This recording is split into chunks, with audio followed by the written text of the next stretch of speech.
So we're ready to go visit Rich in the hospital. As you can see, I'm dressed in layers. I've got a shirt around my waist. It's a coolish day. I also brought a little card game that we like to play together, and 2 people can play it, so maybe he'll play with me. So another day at the hospital, and it should be good.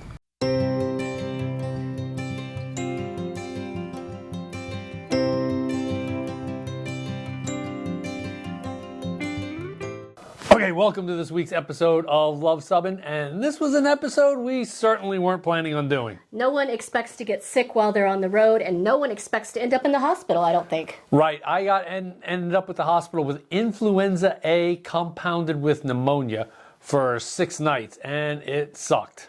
And this was very unexpected for me. I had never stayed alone in the Airstream before, and so this was a big time learning experience for me. And that's the point of this video, is we want to go through and show you some of the things that you need to be prepared for as you RV full-time or most time, whatever, for these unusual circumstances and what we learned along the way. So yeah, let's go ahead and dive into this video. But before we do, I really want to thank everybody who sent wishes through YouTube. Yes. People who came to visit me in the hospital, who flamingoed me at the hospital. Yes. And all those folks at Lanyard Harbor. That offered to help me out when I was sort of at, doing learning things as well. Yeah, it was one of those experiences that was kind of bad, but looking back upon it, man, it was the best of people coming out. Absolutely. The best of RVers. RVers are some of the nicest people ever. Yep. And that showed. Yep, absolutely. Let's go ahead and start right from the beginning, and that concerns health insurance. We monitor the Airstream Addicts forums all the time, and we see frequently questions about how do I get health insurance? And hopefully you're lucky enough to either have it through a current employer, a retirement plan, or something else. But what do you do if you're like us and you retire way early, or you're just taking 2 or 3 years off to do some RVing? How do you get health insurance? Well, here's how we did it. First of all, we're very lucky in that Vermont has its own health exchange.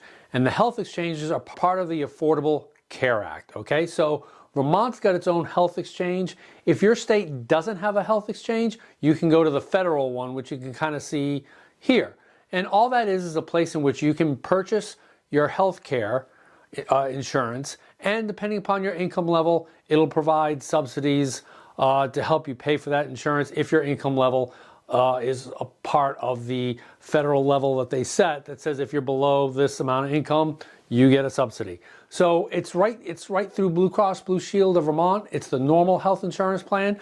You just purchase it right through these exchanges, and it's worked great. So far it's worked great. We'll see how it goes with paying for this thing, but that's how we get health insurance.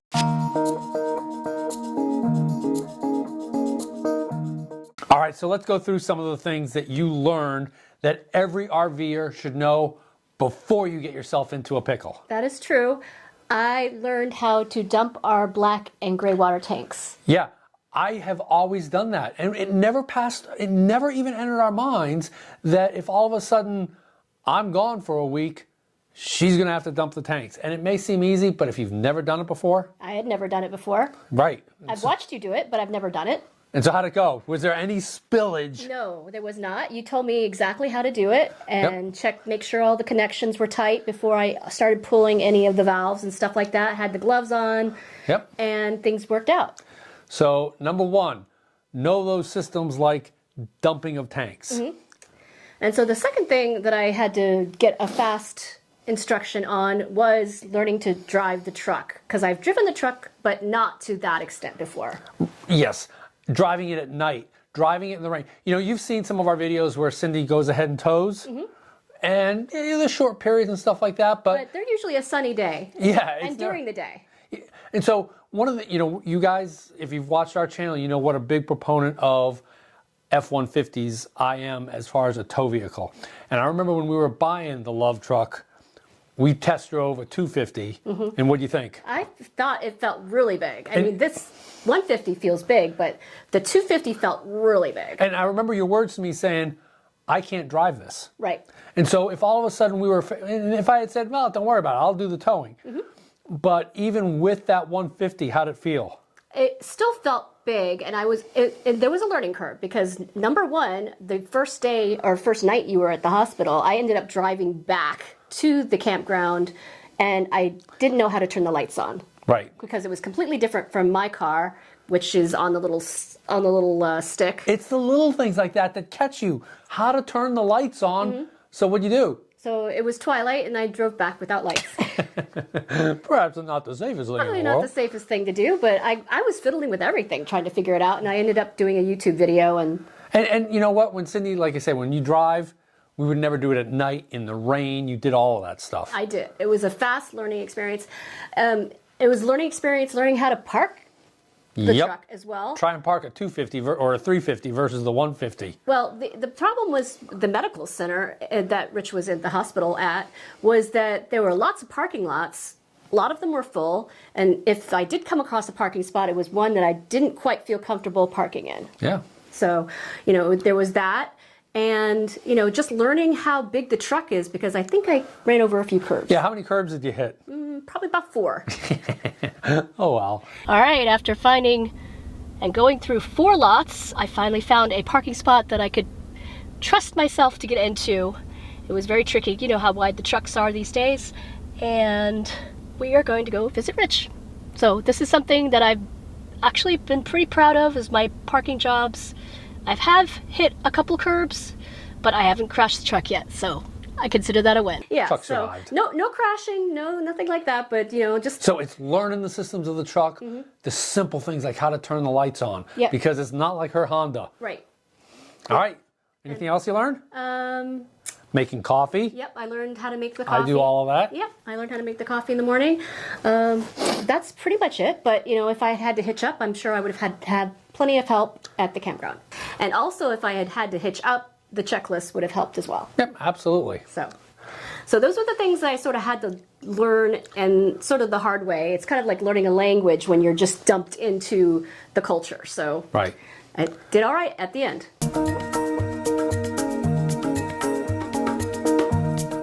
So camping life goes on in spite of Rich being in the hospital, and today's task is going to be defrosting the freezer. And this is something I've been putting off for a while, but I think it's reached maximum density right now. So that's what we're gonna do today. We're gonna unload all the cold stuff into the cooler, and the stuff that doesn't need to be as cold into a bag with a towel. So you can see the refrigerator is cleaned out, and I layered my pieces that actually can carry water so that we don't have water running on the floor when we get back. And we're going to prop the freezer door open so it can get maximum air. As you can see, it really needed to be defrosted. It's already draining down. If you can see that, it's dripping right now.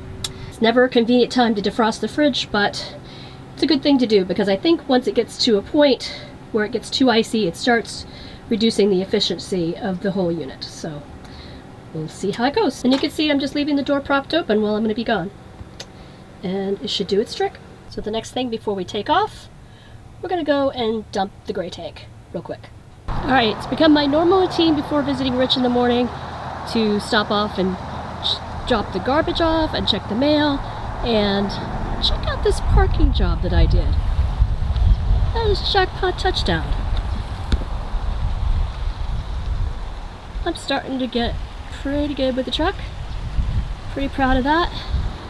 So I'm gonna head to the hospital and we're gonna search out some larger parking lots. So if you're taking your big truck or tow vehicle to the parking lot of a hospital, it's good for looking for parking lots that have large space. I'm not very comfortable with parking yet, but this one was big enough for me and big enough for a camper van as well. So this one is actually not too bad, fairly close to the main entrance. So look for those parking lots that have the wider spaces. So a couple of items of note.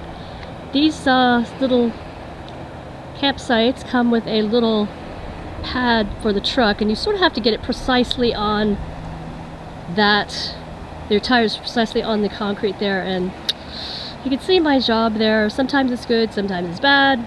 I'd say this is probably a good solid C- for tonight, but I've been getting practice.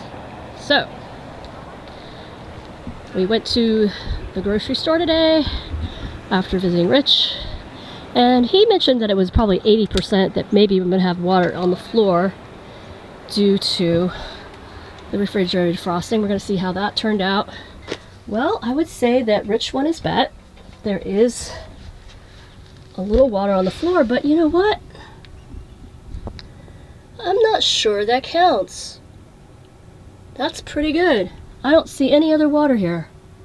So, I think I win. Because I don't really count that. That could come from anything. So, let's see how our defrosted. Looks like our bins are, at least the bottom bin is full right there. Ooh, we're fully defrosted. Excellent. So we're just going to wipe everything out and start up the fridge. Since we went to the grocery store today, any cold items that I have are going to go in this container, and I have another ice pack that might help with that and keep them cold while the refrigerator cranks up again. So this instance where we're trying to get the fridge up to temperature after a defrost, this is where the exterior temperature gauge works really, really well, because you don't have to open the fridge to see what the temperature is. So we're starting at 77 degrees. You know, I think it's going to be a slow process a little bit. Things are pretty protected right there. You can just keep an eye on it right there without opening the fridge and letting out a bunch of cold air. So tonight's dinner is going to be kind of simple because you can see everything's still in the cooler of the tote. It's about 7 o'clock and the temperature is running around 72. So it's going to take a while for the fridge to cool down. So we're doing 2 pieces of chicken. One will be lunch tomorrow for the roll. They're done cooking and I'm just going to cover them and let that roll steam a little bit. We have a little simple salad with some greens that I picked up at Publix. And I'll make my own homemade salad dressing. So I think it will be a good dinner tonight. All right, well, there you have it. Things you need to know in advance before the worst happens and you get stuck with a relative in a hospital. Yes, so I hope you found these tips helpful. We sort of learned them the hard way. We did, but we came through it feeling better. Yep. So you're discharged. I was discharged, finally. It's Sunday and it's 6 p.m. and he's finally discharged. So quick stop at CVS and we'll be back at the sub. Yep. A week. Wow. A week. Wow. Yep. So it's glad to be over. Back in Vermont, ready to hit the road in just a short amount of time. Yep. Should be good. So if you like this video, give us a big thumbs up. And if you think we've earned a subscription, click to subscribe. And comment below if you've had a similar experience and any tips that you might want to share. Because we come out with RV and Airstream related videos just like this one every Tuesday, except for the time I was sick. Yes. We missed a few of those Tuesdays. Yes. But thanks for watching.